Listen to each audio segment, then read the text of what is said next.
Good afternoon दोस्तों, welcome to Kuldeep classes. आज हम लोग पढ़ेंगे विसर्ग संधि के बारे में। कल की आपने जो है नेक्स्ट प्रीवियस वीडियो देखी होगी जिसमें हम लोगों ने व्यंजन के बारे में पढ़ा था। आज हम उसी व्यंजन के साथ, अब व्यंजन फिनिश हो गया था, अब हम बात करते हैं विसर्ग संधि के बारे में। ठीक, तो सबसे पहले बात करते हैं विसर्ग संधि क्या होती है। हमने देखा था कि संधि जो होती है वो तीन प्रकार की होती है। तीन प्रकार की कौन कौन सी होती है? एक तो स्वर संधि होती है, दूसरी व्यंजन संधि होती है, तीसरी विसर्ग संधि होती है। स्वर संधि के बारे में हम लोगों ने विस्तृत जानकारी ले ली है। स्वर संधि कितने प्रकार की होती है? 5 प्रकार की होती है। 5 प्रकार की कौन कौन सी है मैं आपको बता देता हूँ। एक दीर्घ स्वर संधि होती है, गुण स्वर संधि होती है, वृद्धि स्वर संधि होती है, यण स्वर संधि होती है और अयादि स्वर संधि होती है। ठीक, व्यंजन संधि थी, व्यंजन संधि के हमने नियम पढ़ लिए थे बहुत सारे। अब उसके बाद आती है विसर्ग संधि। विसर्ग संधि में क्या होता है? ठीक, तो विसर्ग संधि में एक चीज़ ध्यान रखना है आपको कि विसर्ग, पहले शब्द का जो अंतिम वर्ण होगा वो विसर्ग होगा। मतलब कोई भी विच्छेद में अगर पहले शब्द के अंत में विसर्ग लगा हुआ है तो वो किस संधि का उदाहरण है? वो विसर्ग संधि का उदाहरण है। ठीक, तो विसर्ग के सामने चाहे वो आपको स्वर देखने को मिल जाए, चाहे आपको व्यंजन देखने को मिल जाए, ठीक, क्या होगा साहब? वो विसर्ग संधि के उदाहरण होंगे। क्लियर हो गए? जैसे मैंने उदाहरण एक आपको दूं सिंपल सा, मनाहा धन रथ। क्या दिया? मनाहा धन रथ, ये दिया मैंने आपको। मनाहा धन रथ दिया, तो मैंने मनाहा धन रथ का क्या हो गया साहब? ये हो गया आपका मनोरथ। अब आप लोगों के मन में ये ख्याल हो रहा होगा, विचार आ रहा होगा कि सर ये मनोरथ कैसे बन गया? ये विसर्ग से आपने ओ कैसे बना दिया? तो इन चीज़ों के बारे में जानने के लिए विसर्ग के निम्न नियम होते हैं। कितने क्या होते हैं? नियम होते हैं। देखो यहाँ परिभाषा देख लेते हैं जो मैंने आपको बताई है कि विसर्ग के बाद चाहे कोई स्वर हो या व्यंजन हो तो विसर्ग में होने वाला परिवर्तन क्या कहलाता है? आपका विसर्ग संधि कहलाता है। क्लियर हुआ? आगे बात करते हैं हम लोग, इसके आगे बढ़ते हैं। इसके निम्न नियम है। निम्न नियम कौन कौन से होते हैं? सबसे पहला होता है विसर्ग का ओ में परिवर्तन। क्या होता है? विसर्ग का ओ में परिवर्तन। ओ में परिवर्तन क्या? मैंने अभी आपको बताया है कि विसर्ग से पहले इसमें क्या होगा? विसर्ग से पहले आ हो। क्या हो साहब? विसर्ग से पहले आ हो। और विसर्ग के बाद, विसर्ग के बाद क्या हो? किसी भी वर्ग का तीसरा, चौथा या पांचवा वर्ण, किसी वर्ग का तीसरा, चौथा, पांचवा वर्ण आपको देखने को मिल जाए तो विसर्ग किस में बदल जाएगा आपका? या विसर्ग किस में बदल जाएगा आपका? विसर्ग बदल जाएगा आपका ओ में परिवर्तित हो जाता है। किस में बदल जाता है? ओ में बदल जाएगा। उदाहरण देख लेते हैं। मैंने बोला आपसे यशानंदा, आपने देखा विसर्ग से पहले क्या है? आ है। आ कैसे देखने को मिलता है? यहां देखते हैं। ये लिखा है मैंने, मान के चलो यशाह, यहाँ पे लिखा है दा। ठीक, अब मैंने या का या लिख दिया, यहाँ पे मैंने शाह है, शाह में हलंत लगाया, बाहर क्या निकला? आ।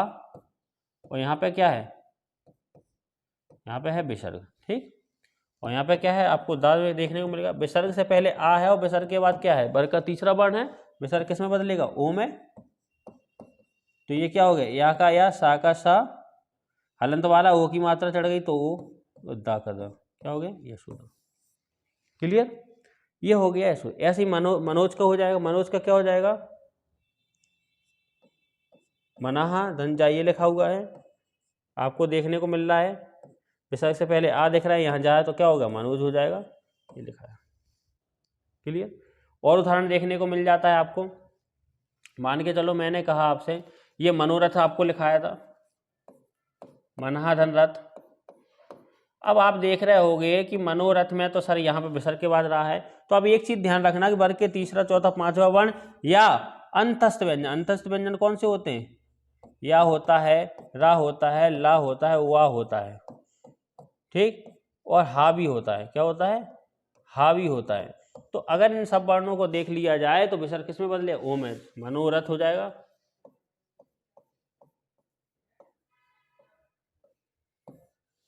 क्लियर? इस प्रकार से बहुत सारे आपको उदाहरण देखने को मिल जाए। आप या वाला भी देख लिए, मनाहा धन योग, या है, क्या हो जाएगा, मनोयोग हो गया। इस प्रकार से आपके क्या विसर्ग का ओ में परिवर्तन के नियम हो जाते हैं। ठीक, क्लियर बात करते हैं अपन लोग। आगे बात करेंगे हम लोग अगले नियम की ओर। अगला नियम क्या कहता है? अगला नियम है कि विसर्ग का राम में मतलब जो है कि विसर्ग अगर राम में परिवर्तित होगा तो कैसे होगा, तो आपको एक ही चीज रखनी है कि विसर्ग से पहले या तो ऊ देखने को मिल जाए या तो ई देखने को मिल जाए, तो और विसर्ग के बाद क्या हो, वही वर्ग के तीसरा चौथा पांचवा वर्ण हो, या तो या हो देखने को, या रा या वा या हा देखने को मिल जाए, तो आपका क्या होगा, आपका जो होगा वो विसर्ग का राम में परिवर्तन होगा। उदाहरण निधन यात, निधन आत, तो क्या हो गया, विसर्ग के सामने या है, विसर्ग किस में बदल गया, रा में बदल गया, रा की मात्रा आ गई तो क्या हो गया निर्यात। आसी धन बाद विसर्ग किस में बदलेगा, रा में, तो देखो वाह है, वाह के बाद विसर्ग की मात्रा लग गई, आशीर्वाद हो गया। जैसे मैंने आपको बोला निधन आशा, क्या हो जाएगा, विसर्ग का रा बन गया, आ की मात्रा हो जाए निराशा, हो ये हो गया। क्लियर। तो इस प्रकार से हम लोग जो है, इस प्रकार से रा के नियम हम लोग देख लेते हैं। ठीक, अगली बात करते हैं हम लोग, अगले नियम की ओर बढ़ते हैं। विसर्ग का सा में परिवर्तन। क्या है, विसर्ग का सा में परिवर्तन। अब कैसे, आपको पता है कि विसर्ग के पहले चाहे कोई भी स्वर हो, क्या हो, पहले कोई स्वर हो, और विसर्ग के बाद क्या दिखना चाहिए, या तो चा दिख जाए, या तो छा दिख जाए, या तो शा दिख जाए। अगर विसर्ग के बाद चा छा सा दिखता है तो विसर्ग किस में बदल जाता है, विसर्ग इसी संयम वाले शा में बदल जाता है। ठीक, अब भाई विसर्ग संयम वाले शा में बदलेगा तो सबसे पहले हम देखते हैं कि मैंने मान के चलो, मैंने लिखा निश्चित, क्या लिखा, निश्चित लिखा है।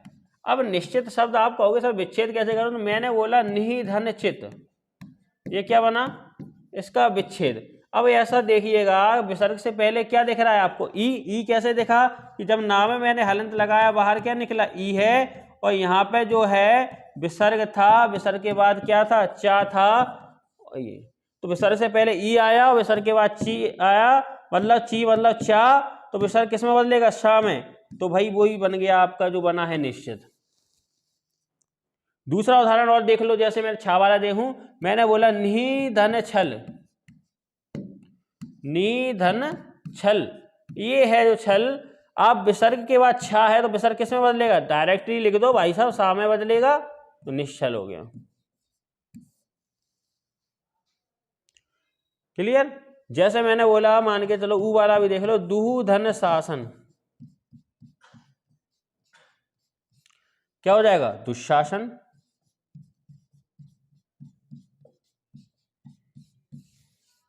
क्लियर। इस प्रकार से आपको समझ में आ गई, विसर्ग से पहले ई या ऊ हो, या मतलब कह सकते हैं कि स्वर हो, तो विसर्ग किस में बदलेगा, विसर्ग अपना शा में बदलेगा।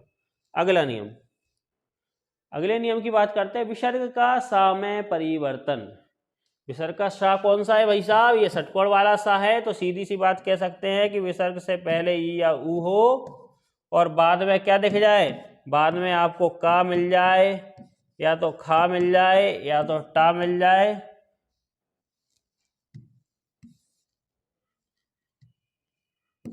टा मिल जाए, ठा मिल जाए, पा मिल जाए, या तो फा मिल जाए।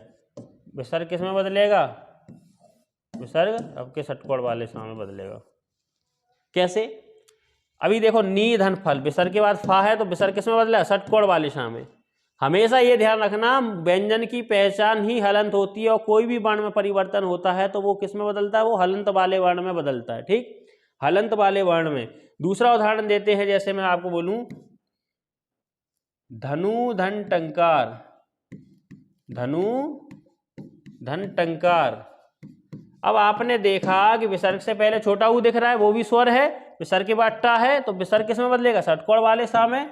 तो क्या हो जाएगा भाई, विसर्ग का क्या षटकोण कैसा है, हलंत वाला बनेगा, तो आधा सा लिख लूं, धनुष टंकार।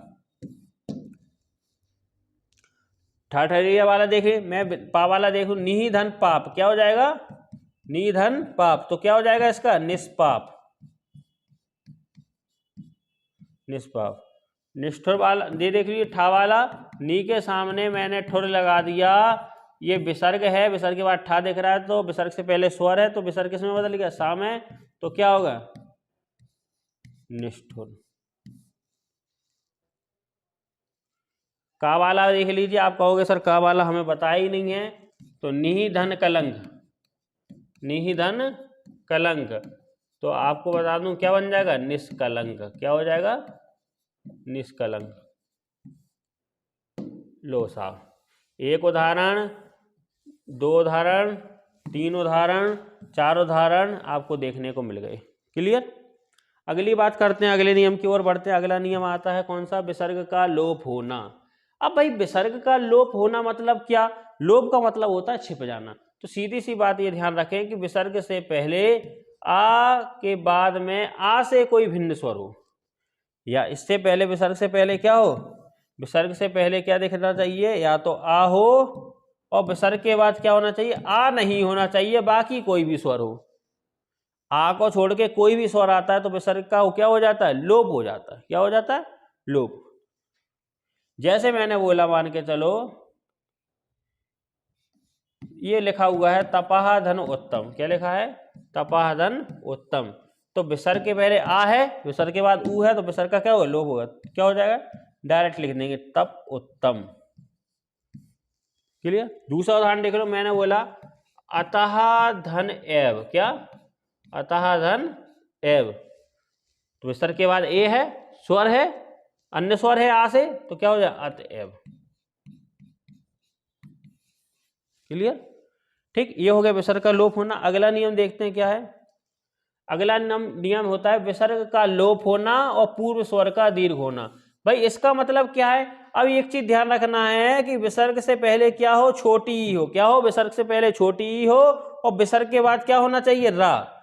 जब विसर्ग से पहले ई हो, विसर्ग के बाद रा होता है, तो विसर्ग का लोप हो जाता है, और उससे पूर्व आने वाला वर्ण क्या हो जाता है? दीर्घ हो जाता है। दीर्घ मतलब बड़ा। एक चीज ध्यान रखना, यहाँ पे एक बाय मिस्टेकनली होगा, ई और ऊ होता है। क्या? ई और छोटा ऊ। तो स्वर विसर्ग से पहले क्या हो? ये बी लिखा है, ये विसर्ग बाय मिस्टेकनली गलत लिख गया है, विसर्ग ऐसा लिखा जाता है। ठीक,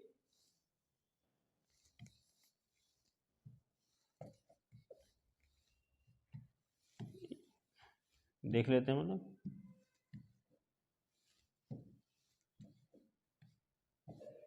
ठीक, विसर्ग से पहले क्या हो? विसर्ग से पहले ई या ऊ हो, और विसर्ग के बाद रा होता है, तो उससे पूर्व आने वाले वर्ण होते वो क्या होते? दीर्घ हो जाते हैं। मतलब छोटी ई क्या होगी? छोटी ई बड़ी ई में बदल जाएगी, और छोटा ऊ किस में बदल जाए? बड़ा ऊ में। कैसे? मैंने लिखा नि धन रस। क्या लिखा? निहि धन रस। अब यहां देख सकते हैं विसर्ग से पहले छोटी ई दिख रही है, विसर्ग के बाद रा है, तो विसर्ग का क्या हो? लोप हो जाएगा, मतलब हट जाएगा। ये छोटी नी थी, यहाँ पे विसर्ग की क्या हो? बड़ी भी हो जाएगी, छोटी ई का, और रा का रा और सा का सा। क्या हो गया? नीरस।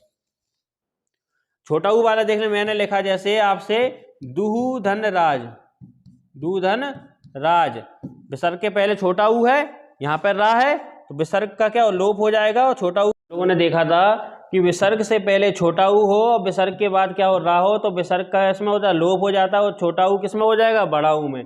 तो दू छोटा वाला था, तो क्या होता है? दूराज। ठीक, ये आपको क्लियर हो गया ये नियम। अगली बात करते हैं अगले नियम की ओर, कि विसर्ग का सुरक्षित रहना। विसर्ग का सुरक्षित रहना मैंने आपको बताया था, सुरक्षित रहने का मतलब होता है यथावत जैसा का तैसा रहना, मतलब विसर्ग की स्थिति में कोई परिवर्तन नहीं होगा। तो मैंने देखा कि विसर्ग के पहले क्या हो? आ हो, विसर्ग के बाद का या पा देखने को मिल जाए, तो विसर्ग कैसा रहेगा? यथावत जैसा की तैसा, मतलब सुरक्षित रहेगा। तो जैसे उदाहरण मैंने आपको बताया कि अधाधन पतन, अधाधन पतन, तो विसर्ग से पहले आ है और विसर्ग के बाद क्या है? पा है, तो विसर्ग का क्या होगा? कोई परिवर्तन नहीं होगा। क्या हो? जैसा तैसा लिखा जाएगा, अधाधन अधापतन।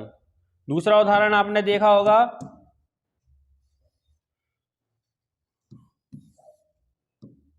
प्रातः काल। क्या? प्रातः काल, तो देखो यहां पे क्या है? विसर्ग से पहले आ है और का, उसके बाद विसर्ग के बाद का है, तो विसर्ग किस में बदल जाएगा? किसी में नहीं, कोई परिवर्तन नहीं होगा। प्रातःकाल जैसा लिखा होता है वैसे ही लिखा जाएगा, प्रातःकाल। ठीक, ये था आपका विसर्ग का सुरक्षित होना। ठीक, ये हमारा था विसर्ग संधि के बारे में हम लोगों ने पढ़ लिया है और हमारी जो है संधि पूरी तरीके से समाप्त हो चुकी है। हम लोगों ने वर्णमाला टॉपिक के खत्म कर लिया है और इसके बाद हम लोगों ने संधि पढ़ ली है। अब संधि के बाद होता है शब्द विचार शुरू। ठीक, नेक्स्ट वीडियो के साथ हम शब्द विचार से स्टार्ट करेंगे। ठीक, प्रीवियस क्लासेस जिस लोगों ने नहीं ली है वो कुलदीप क्लासेस यूट्यूब पर सर्च करके उस पर जो है सब्सक्राइब करें और लाइक का बटन दबाएं, जिससे आपको जो है प्रीवियस वीडियो मिल सके। और नेक्स्ट वीडियो के साथ हम लोग मिलते हैं कल शब्द विचार के साथ। ठीक, आज के लिए धन्यवाद, थैंक यू।